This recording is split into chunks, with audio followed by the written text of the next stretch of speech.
السلام علیکم، میں ہوں نون رے۔ امید کرتی ہوں کہ آپ سب خیریت سے ہوں گے۔ آج بارش کا موسم تھا، ٹھنڈی ہوائیں اور تیز برسات۔ یہ تیز برسات یہ احساس کروا رہی تھی کہ جیسے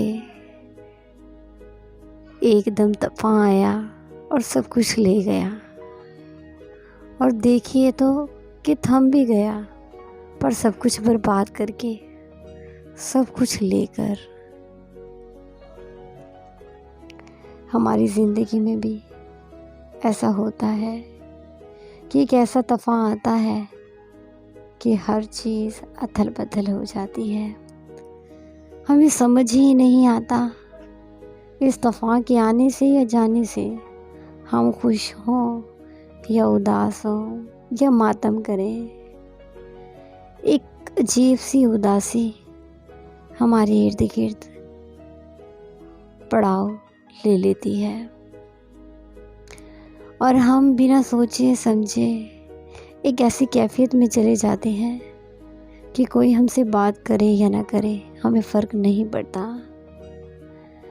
دل کرتا ہے کہ بس اگر کوئی ہمیں نہیں سنتا تو ہم بھی ان کی نہ سنیں، کوئی ہمیں نہیں پکارتا تو ہم ان کی صدا پہ جائیں بھی نہ، اپنی ذات کے اندر ایک گھر بنانا شروع کر دیتے ہیں، اور پھر ہم چاہتے ہیں کہ اس ذات میں، اس گھر میں نہ کوئی داخل ہو اور نہ ہم کہیں جائیں، بلکہ ہم اتنا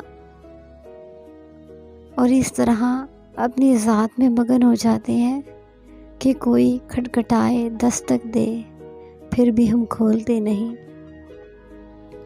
اور ایک دن پھر کہا جاتا ہے کہ ہم مغرور ہیں، انا پرست ہیں، اور کبھی کبھی تو کچھ لوگ خطاب دیتے ہیں یہ مطلب پرستی ہے۔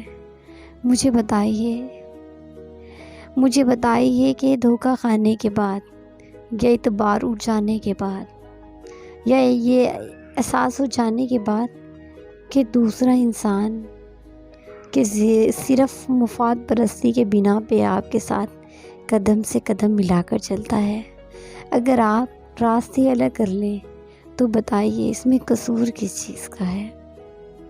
تو کیوں لوگ جب ہم اپنی ذات میں رہنا شروع کر دیں تو مغرور کہتے ہیں، انا پرست کہتے ہیں؟ میری ایسی ایک دوست ہے جس کے ساتھ میرے اچھے لمحے، اچھے پل گزر رہے ہیں۔ وہ اپنی لمٹ میں رہنے والی لڑکی ہے۔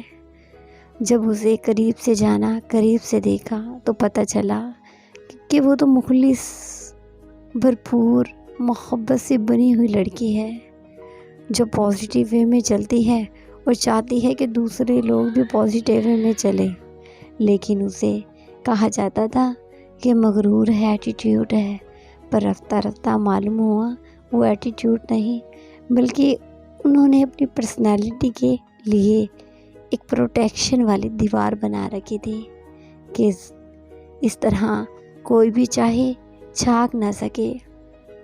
تو بتائیے، تو یہ کہنا میں یہ چاہ رہی تھی، جو ہم پروٹیکٹ کی دیوار بناتے ہیں نا، تو وہ صرف اس لیے بناتے ہیں تاکہ ہم سرے عام نہ ہو جائیں کسی کے لیے۔